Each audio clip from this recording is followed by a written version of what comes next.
समय सहित ताल दे जी बदले से ही विजयी हुए।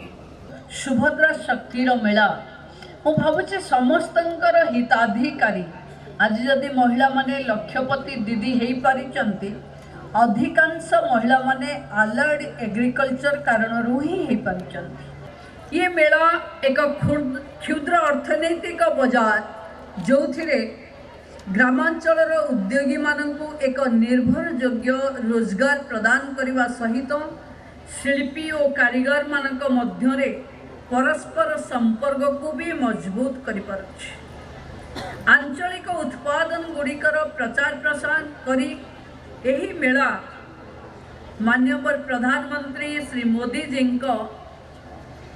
वोकल टू लोकल एवं लोकल को ग्लोबल रे पहुंचेवा ये मंत्र को प्रतिफलित करुचे। अनेक महालक्षपति दीदी बा लक्षपति दीदी ए मेला रे निश्चित भाव सृष्टि हेबे। तेणु आपण परिश्रम आपण समय आपण धैर्य आपण साहस ही आपण सफलता।